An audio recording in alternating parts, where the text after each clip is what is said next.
In Surah Baqarah, ayat number 168 and 169, Allah subhanahu wa ta'ala says, He says, Ya ayyuhan nasu, kulu mimma fil arde halalan tayyiba.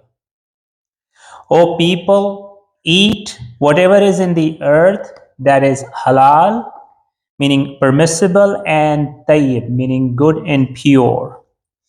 And then he continues and he says, وَلَا تَتَّبِعُوا خُطُوَاتِ الشَّيْطَانِ إِنَّهُ لَكُمْ عَدُوٌّ مُبِينٌ. And then he continues and he says, do not follow the footsteps of the shaitan because he is indeed your open enemy. Now you have to ask the question, what does eating halal and tayyib food have to do with the question of following the footsteps of the shaitan? So if you look at the ayah, it's very clear. It says if you eat halal and tayyib food, then you're not following the footsteps of the shaitan. But if you are not eating halal and tayyib food, then you are actually following the footsteps of shaitan. And then he says, so what happens, right, when you follow the footsteps of the shaitan? So he continues and he says, Innama ya'murukum bisu'i wal fahshahi wa an taqulu alallahi ma la ta'lamun. And he says, verily, shaitan, right, he urges you towards evil, right, and fahsha, right, indecency. And then, and when you are doing that, so that you may say something against Allah subhanahu wa ta'ala that you do not know. So now there's three parts to this ayah. One is a part about eating halal and tayyib food, right? Then Allah says, if you don't do that, then you're following the footsteps of shaitan because he is indeed your enemy. So your stomach is a door which opens up the door towards leading towards shaitan if you're not looking at pure and halal food, right, or permissible food. And what it causes you to do is when you're putting food in your body that is not halal or pure, then it leads you towards evil and indecency. And then not only that, as you put that food inside your stomach, right, you are actually saying things against Allah subhanahu wa ta'ala. The classic example of this is actually on the day of Ashura, right? When Imam Hussain alayhi salam salawat. So in Karbala, Imam Hussain alayhi salam, there were both Muslims on both sides, right? You had Muslims on the opposite side and you had Muslims on the side of Imam Hussain alayhi salam. And Imam Hussain alayhi salam kept urging them with decency and good polite manner, saying, I am on the path of haqq and I'm on the path of righteousness, right? And you need to listen to me. But what was happening, right? They were listening to him, but they were not obeying. So Imam Hussain is saying at that time that, the reason you are not listening to me and not obeying me, even though you hear my words, is because your stomach is full of haram stuff. Right? And because your stomach is full of haram stuff, that's why you are not listening to me. So there's a big consequence when you put food that is actually not permissible or not earned through halal manners, and then also food that is not pure. So we are going to, inshallah, start talking about what are the types of foods, right, that as Muslims, right, that we are supposed to eat, whether the food is growing on the land or walking on land, food that is inside the ocean, inside the seas, or food that is in the air.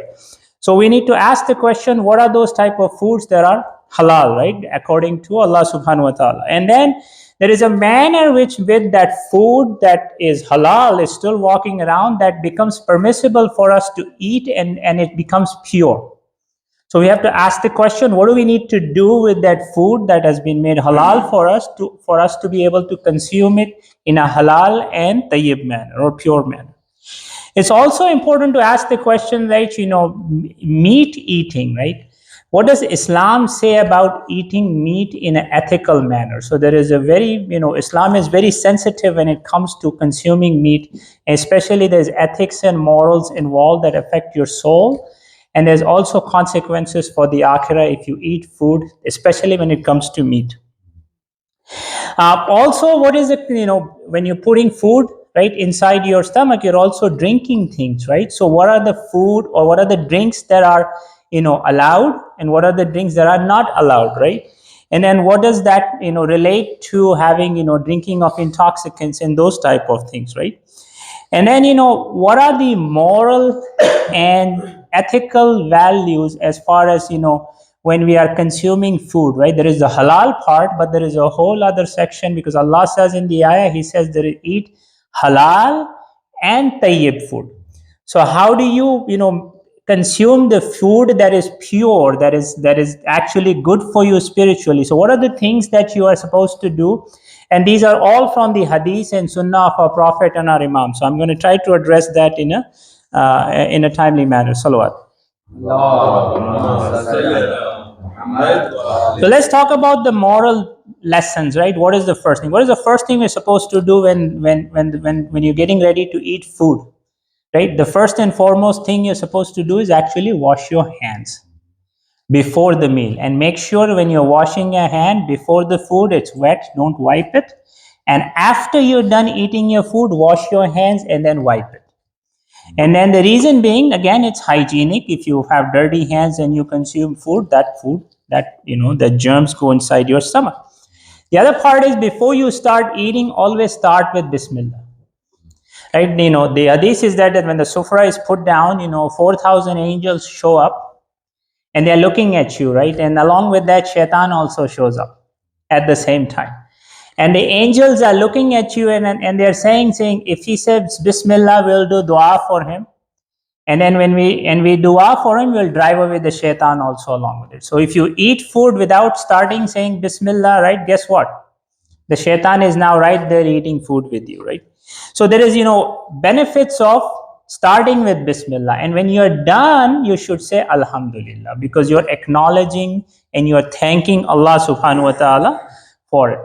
Now, if you're the host, when you invite people over to your house, right, what is the responsibility of the host? The host actually should be the one who should actually initiate the food eating first. So he should be the first one to actually wash his hands, and he should be the last one to wash his hands at the end. So he should be, because he's setting an example for his guests when they come home. So the host should start the meal, and he should be the one ending the meal after everybody's done eating. So that's just a responsibility for the host. What about drinking of water? The recommendation is actually to sip water, not gulp it, right? And that's because you want to respect it, right? In the daytime, you should stand and drink the water. And in the nighttime, you should actually sit and drink the water. And these are all sunnah from our imams and our Prophet, right? Also, when you are starting to drink water, again, start with Bismillah, end with Alhamdulillah, and you should divide the water into 3 parts. So you should consume the first part, again say Bismillah, consume the second part, and then, again say Bismillah and consume the third part. Also, there's a very strong recommendation to not drink excessive amount of water, especially when you're eating food that is full of fat, because the fat doesn't really interact well with the water that you're putting inside your body. Also, there's high recommendation to not drink water from a vessel that is damaged or a plate that is chipped or broken. Also, do not drink it from the side of the handle. So if the cup is there, the handle is there, don't drink it from the side of the handle. You should drink it from the other end. It's a sign of respect also. How about, how many meals should we eat, right? Now, there's doctors sitting here, right? And then, there's a lot of recommendations, right? Eat 3 meals a day. Then there's, recommendations, eat 5 small portions a day. So what did our imams recommend? And, this is something very interesting for us to think about, right? We just went through the month of Ramadan. Well, how many meals were we really technically eating? We're eating only 2 meals. We were eating during the futur time at Fajr, and then we were eating after the Maghrib prayers during the Isha time. That's when we were eating the meal. So according to Imam Sadiq alayhi salam, the recommendation is actually to eat 2 meals a day.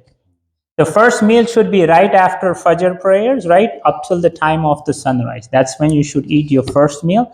And then the second meal recommendation is actually to eat at Isha time. Now, and that's for optimal health and spiritual well-being, right? Alternatively, we have also hadith that if you want to eat 1 meal a day. Also, there's another recommendation, eat 3 meals every 2 days, right?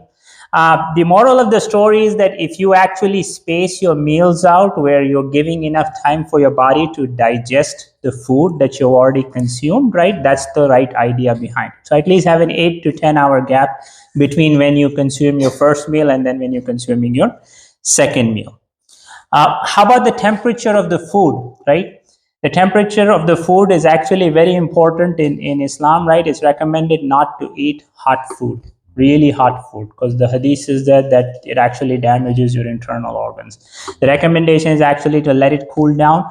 Also, the recommendation is do not blow on your meal, right? So don't grab a hot food in your hand or spoon and blow on it, right? So you should actually just let it cool down where it's not cold and it's not extremely hot, just the right temperature, right? And so you should eat that.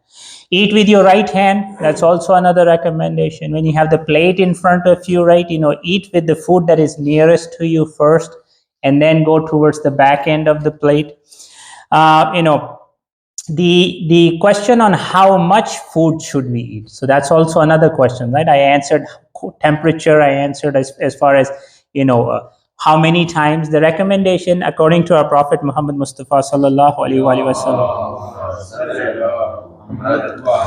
we should fill our stomach with only 1/3 of the food. So our stomach, only 1/3 should be for food, the other 1/3 is for water, and then the other 1/3 is for air, right? So, and this is highly recommended. If you look at all our stories of our imams, right, most of the time you found them they were always fasting, right? If you listen to any of the stories of our imams, what did you find? You always see them fasting, right? And then not only that, right, most of the time were they eating lavish meals? No, right? They were eating plain simple food, right? They were not eating lavish meals. So if you look at it, there is spiritual benefit and physical benefit around it, right? The other thing is, when you're eating food, right, do not criticize. A lot of times happens, right? A lot of people have like, why, and they right away where they're at the dastarkhan, they criticize the food. That's highly recommended not to do that. Highly recommended to actually sit together and eat a meal. Share your meals. Don't eat alone, right? Also, make sure you're consuming food in a respectful manner. So no laying down and eating food, right? You should treat the food as with respect also, right? Another recommendation, when you're eating meat, right? Don't eat the meat all the way up to the bone. Leave a little bit meat on the bone, right? Recommended to eat fruit, right? Wash it before you eat it. Fruits that have peels on it, like the edible peels, you should eat it with the peel, because there's benefit in the peel also. That, for example, apple, right? You should eat it with the peel, not without the peel. What are the foods that are recommended, right? So there's mention of quite a few foods in the Quran already, right? Dates, right? That's highly recommended. Figs, olives, right? For example, olive oil, honey, barley, grapes, resins, pomegranate, milk, watermelon, and vinegar. Those are foods that are recommended by our Imam to actually consume, because there is nutritional and health benefits in it. What about eating meat? How much meat should we eat? How often, right? In India, Pakistan culture, or especially that side of the culture, it's become where we almost eat meat every day, right? So what did our Prophet used to do? Actually, our Prophet did not eat meat frequently at all, right? The meat was usually reserved for special occasions, or when he would invite guests is the only time he would actually consume meat. So the idea was, to make it in moderation and not make it as a part of your staple diet. So you should actually eat meat sparingly. That's the question. Now, what are the things that, according to our imams, right? And I looked at this question in a different light, right? As I was doing this, I had a conversation with a couple of our friends when we were having a meal about halal and haram food, and what should we consume and what should we not consume, and coming from a little bit from the health and fitness side. So if you look at today's time, you see people have allergies at very young age. People have diabetes at very young age, right? Cancer occurrence is happening more and more frequent and earlier in life, right? So then you start asking the question, what was the diet that when I was growing up, or even earlier times, what were the diets and food items that were on your shelf that went into your food? So the very first and foremost is actually salt, very common item, right? The recommendation is from our current medical sciences that not to consume salt, because they say salt is bad. But according to our imams, right, the recommendation is actually to start your meal with salt and end your meat with salt. So then what salt are they talking about, and what salt are the medical science people talking about?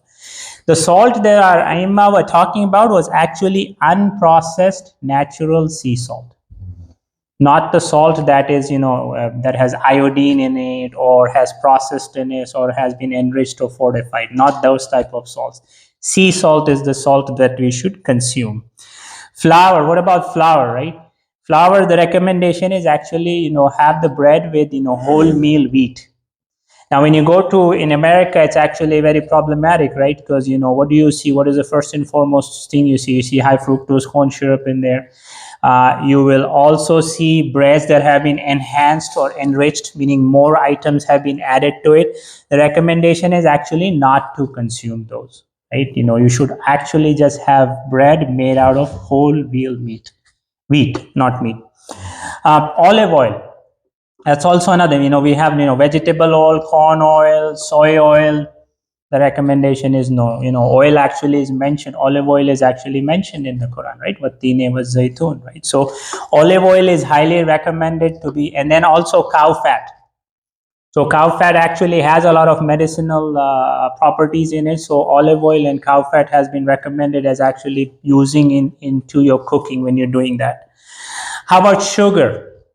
Right, so the white sugar that we eat, that is actually a no-no, right? The sugar we should be eating is actually the brown sugar from sugar cane. That's the sugar that is recommended according to our Imam alayhi salam, right? Now, there are a lot of, moral lessons, that go beyond the act of doing the physical eating itself, right? So, there's, 2 or 3 lessons that we can learn from it. The first and foremost, moral lesson that we can learn from the food habits and the hadith of our imams is about moderation and self-control. Right, consuming anything is not, and a lot of it is actually not recommended, right? The prophet said, our stomach is actually the worst vessel of putting things inside our body, right? And that has a, leads to overindulgence and gluttony, right? What is the biggest problem in America right now? It's all related to obesity, and obesity leads to all kinds of other things. Whereas when you heard all the hadiths that I just talked about, most of it was recommending what? Moderation and self-control, right? So that's also, and it's a virtue of Islam, right? Where we're talking about leading a balanced approach in our lives. So you have to make sure you have the disciplined approach.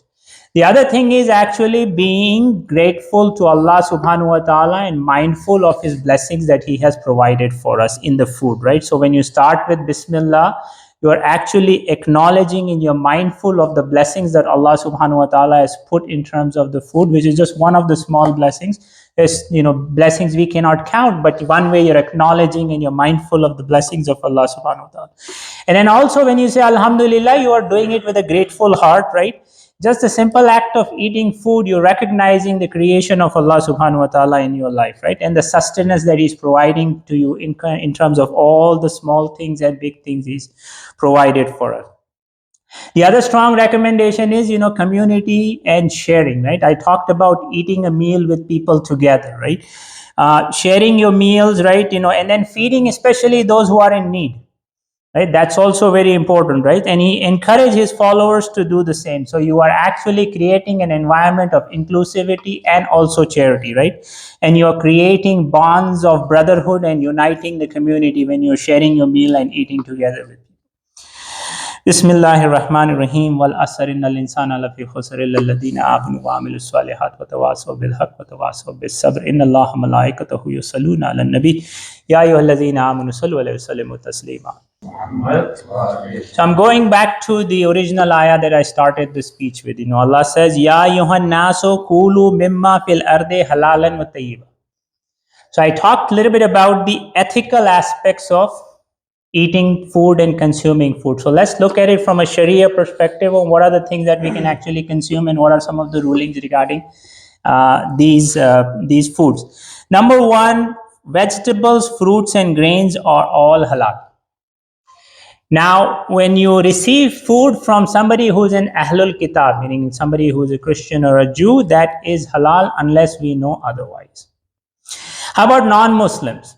Now, this is something very important to remember, because this actually, we run into this, in the case of meat also, right? But just for the sake of vegetable item, if there has been physical contact with wetness, if there's physical contact, there's no problem. But the physical contact has to be with wetness, meaning if the person's hand is wet and they handle the food, then it's a problem, right? But other than that, if you don't know, it's okay.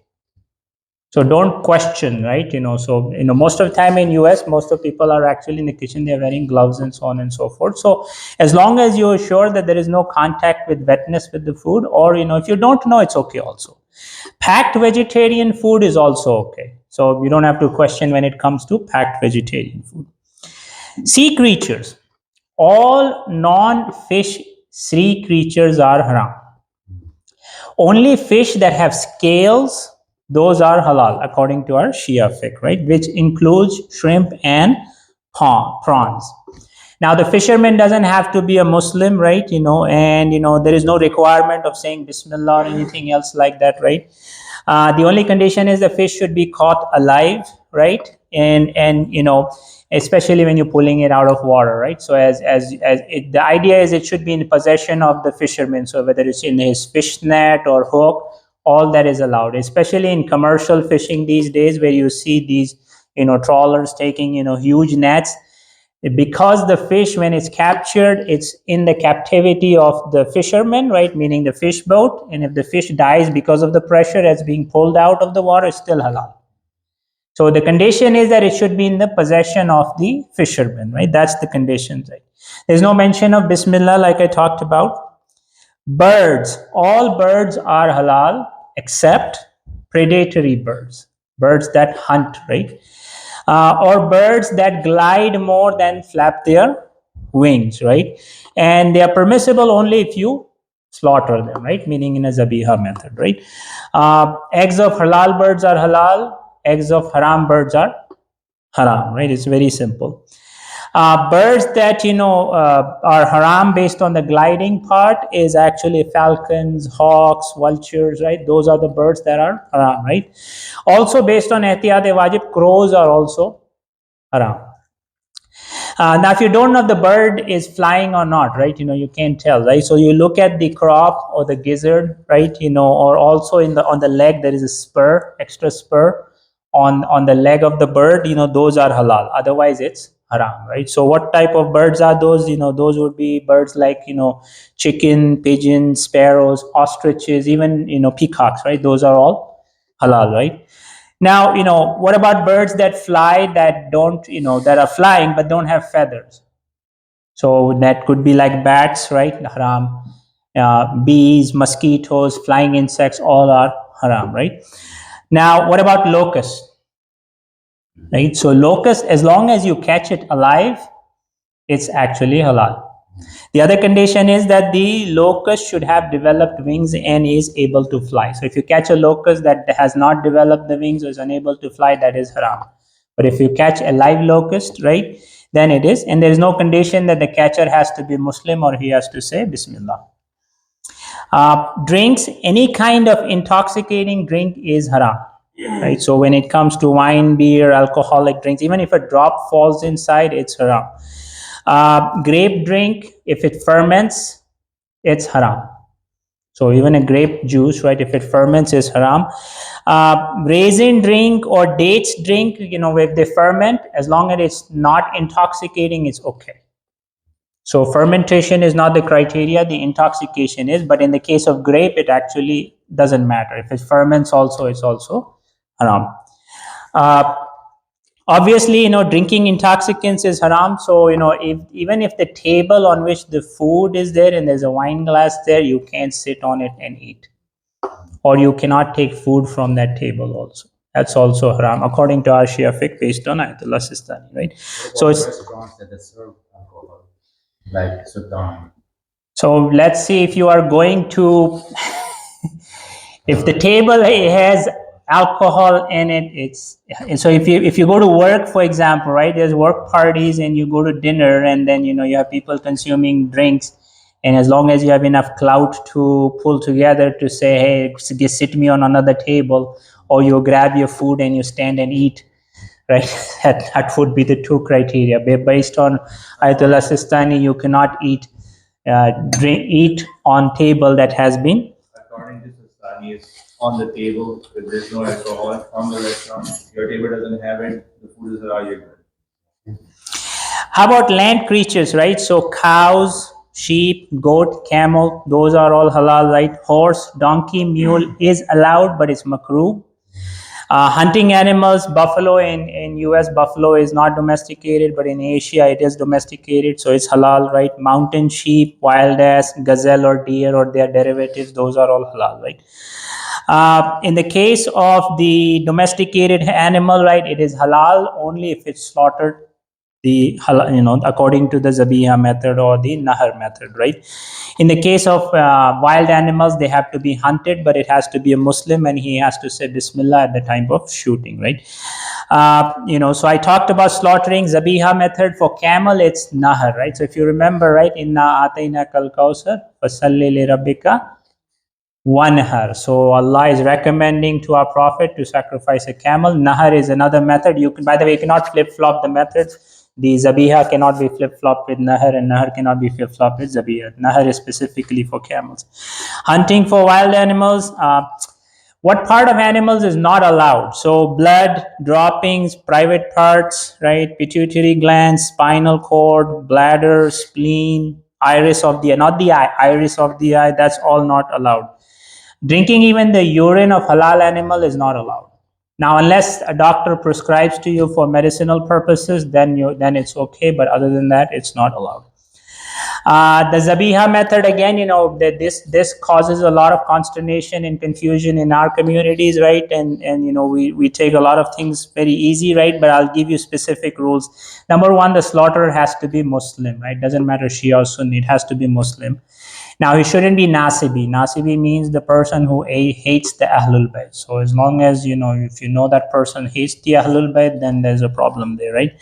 Ahlul Kitab is not allowed. So the kosher meat, that is actually not allowed. So it has to be a Muslim, right? The instrument must be iron, right? The animal must be facing the Qibla, especially in the case of Shia, right? If it's a Shia slaughterer, he should be saying Bismillah, right? Or Allahu Akbar or Ya Allah, anything. Recording is not allowed. So specific cases when it comes to commercial halal of, for example, chickens, right? Especially when it comes to Shia, somebody still has, even if you cut 2, 3, 4 chickens, it cannot be a recording. Somebody actually has to say Bismillah. Not per, but they have to be constantly saying Bismillah as these animals are being slaughtered. The intention must be there to make it zabiha. So the intention matters. If you don't have the intention, then it doesn't matter, right?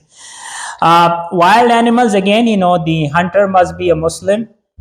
It must have the intention of hunting the animal and must say Bismillah. If you accidentally shoot and kill an animal, that doesn't count. You still have to say Bismillah before you shoot or pull the trigger, right? And then the animal, it can die before you reach it. It's fine. If you get there and the animal is still alive, then you have to slaughter the animal. So that just gives you some idea about that part of it. Now let's get to the part which is the real more interesting part, right? They say the ayah I mentions both halal and tayyib food. We always get stuck with halal conversation, right? But nobody ever talks about the tayyib part of the food, which is really the crux of the whole discussion, right? When it comes to tayyib, right, it's about choosing food category wise and quantity wise, which is healthy and beneficial for us. So we should rise above the discussion of whether it's halal or haram, right? And make ourselves refrain from foods that are doubtful. That's really the tayyib part comes into play, right? So, we should rise above the basic level of, halal and haram, and we should be more erring on the side of, precaution, right? Especially when you're coming into doubtful situation. So I'll give you an example. There is food that is halal and tayyib or not najis. So for example, if you have a goat, you slaughter it based on the zabiha method, the animal is halal and it's tayyib or pure, it's not najis.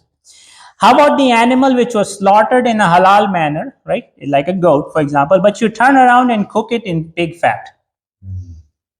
It was halal, right? But it's najis now. You cannot consume it. So you have to get this idea into your mind that when you're putting yourself in situations, whether you are just looking at the halal part or are you also looking at the non-tayyib part, right? So you have to make sure that you take that into consideration. So this comes into play, especially when you are taking food from people who are non-Muslims.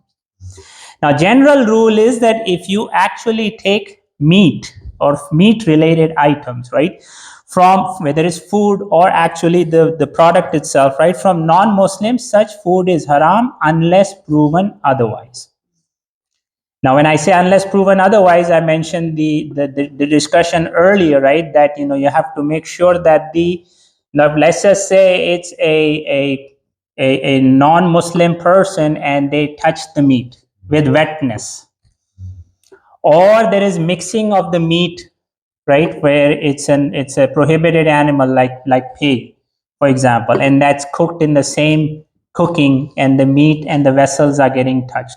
So you have to be very careful when you, especially when it comes to meat, that you have to look into the situation where you walk into a restaurant and somebody just says it's halal. What else is going on there that could turn into najis or turn into non-tayyib food for you, right? Buying food from Muslims, right?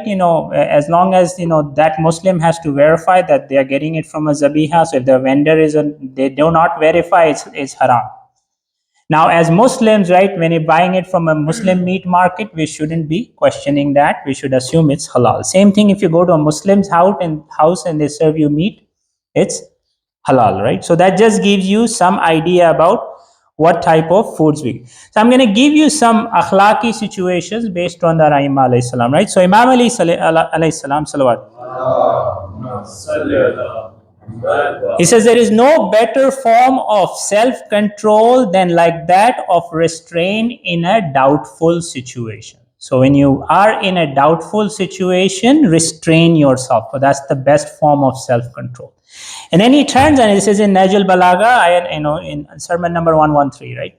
And then he says, he praised one of his companions. He said, I had a brother in faith. And he goes, he was free from the control of his stomach. And then he explains how he was free from the control of his stomach. He says, if two options were presented in front of him, right? If he confronted two options, right? He would see which was closer to his desire. He's in a doubtful situation, right? And he's put two foods, and then he sees which one his nafs would actually desire for. He would actually not eat it. So that just gives you an idea about, when we, especially when in regards to meat, I talked about it, right? Our Prophet didn't eat meat every day. The meat was actually very rarity, right? We have turned around and made meat our staple diet. The meat actually was in the time of our Prophet and our Imam, they used to eat it very rarely, right? It was for special occasion. Versus we have turned meat into more so a staple diet. Now, there is also impacts with regards to consuming halal and non-tayyib food, right? So it affects your soul. And I'll give you an example, right? So example, you eat, let's say somebody is drinking alcohol for 20 years. So now he's liable for punishment, right? Because he's eating or drinking something that is haram. Now, after 20 years of consuming alcohol, right, one day he realizes he was doing something wrong. Allah's door of istighfar is open till the day you die. He does istighfar seriously, sincerely to Allah subhanahu wa ta'ala. Allah forgave him, right? Now, that's all good because he averted the punishment of the hereafter. But think of the damage he did to his body and soul, the 20 years he was consuming the halal item, for example, right? So there's damage to his liver and his body and his soul, right? And it's the same part I was talking about, overeating or not eating things that are like problematic, right? Those are things we need to make sure we take into control. So if you do this, right, there's punishment. Like if you eat non-halal food, right, or consume non-halal things, right? Number one, there is punishment. The other part is that it causes illness into your body. It causes disease, right? And it also affects your soul, right? Because you're hurting your soul also along with it, right? So, you have to make sure that you look at that type of situation, right? There's somebody who came up to a prophet and he says, Ya Rasulullah, right? I wish my du'as were being answered, right? I'm praying to Allah subhanahu wa ta'ala and my du'as are not being accepted at all. So Rasulullah said, purify your food. He didn't say halal your food. He said, purify your food. And then he says, don't put haram in your body. So the tayyib and halal go hand in hand. The ayah, when you go read it, it talks about halal and tayyib food. It just doesn't talk about halal and haram food. So we need to make sure we are careful when we're looking at, halal and haram food. This is the last part I'll leave you with, right? Losing the joy of ibadah. Sometimes you wonder, right, why you can't concentrate during your prayers, or things are not working, du'as are not working out. There's a hadith in the Miraj, right, where Allah subhanahu wa ta'ala tells our holy prophet, he says, "Oh Ahmad, worship consists 10 parts. 9 of them is actually seeking halal. 9 out of 10 items is actually seeking halal." And then he says, when your food and drink is pure, tayyib, right, then you are in my protection and my care. So Allah will actually protect you, bless you, if your food is actually both halal and tayyib at the same time. So we have to go look at, what morals, the ethical lessons about consuming food, right type of foods, not overindulging, self-control, moderation. Those are the things that we need to make sure we focus on when we are consuming food. And inshallah, that will help us avert not only physical ailments, but ailments of the soul, and also help in our akhirah.